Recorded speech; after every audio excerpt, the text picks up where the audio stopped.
Other news now, murder trial of Brian Walshe continues today in Dedham, Massachusetts. Walshe is accused of killing his wife, Anna, nearly 3 years ago and accused of dismembering her body, which has never been found. Erica Ritchie monitored yesterday's court proceedings and joins us live this morning. So some of what jurors saw yesterday was disturbing, Erica.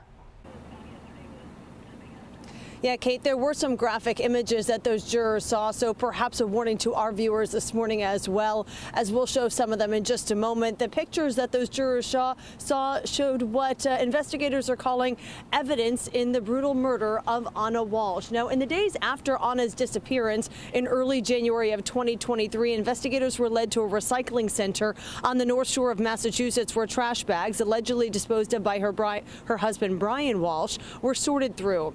The contents, now evidence that jurors saw in court yesterday. One bag included clothes with reddish-brown stains, according to Massachusetts State Police forensic scientist Davis Gould, who also says he found the same on towels, tissues, a bathrobe and slippers, and a rug. Additional bags contained tools, cleaning products, and protective wear. The defense pressing in on the fact that all of it was found in a place that collects trash. How did you differentiate at the scene what applied to this case and what didn't apply? Mainly once the discovery was made of red-brown stains on items, I was looking for any items of interest that might be in with those bags that have those red-brown stains on them as well, to try to establish any potential biological connections with the items in those bags.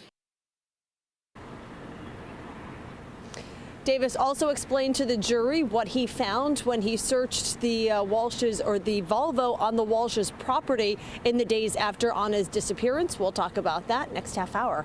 For now, reporting live with the story, Erica Ritchie, 12 News. Top story: this half-hour trial of a Cohasset, Massachusetts man accused of killing and dismembering his wife continues today in Dedham, Mass. Brian Walshe's trial began Monday with opening statements. Tuesday, we heard from key investigators in the case. That continued yesterday before a forensic scientist talked about potential evidence. Erica Ritchie live right now with more on this. They covered a lot of ground yesterday, Erica. Yeah, Pat, they sure did. 9 witnesses took the stand yesterday, all of them detailing the investigation that unfolded in the days after Anna Walshe went missing in early January of 2023. And that was before the arguably most compelling testimony of the day. That witness taking the stand after lunchtime yesterday was Massachusetts State Police forensic scientist Davis Gould. He shared his testimony and exposed jurors to grim evidence in the case. Gould testified that he tested a Volvo on the Walshes' Cohasset property on January 9th of 2023 for potential signs of blood, both visible and invisible. Jurors saw photos of what Gould called reddish-brown stains on the vehicle, and then detailed what he found when he conducted a blood screening test on the vehicle that would detect unseen blood stains. There were 5 that tested positive for blood screening. One was the front driver's side seat controls for the front seat. There was an area on the second row passenger floor mat that tested positive. The third row passenger seat was folded down, and the back side of that screened positive for the presence of blood.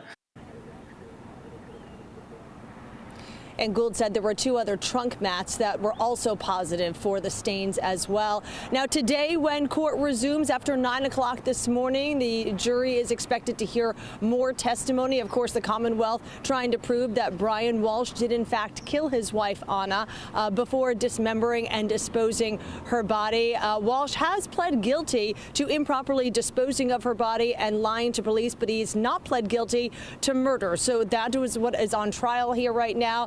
Jurors expected to hear today from the man that Anna Walshe is believed to have had an affair with, so we'll monitor those proceedings once they get underway after 9 o'clock this morning. For now, reporting live with the story, I'm Erica Ritchie, 12 News.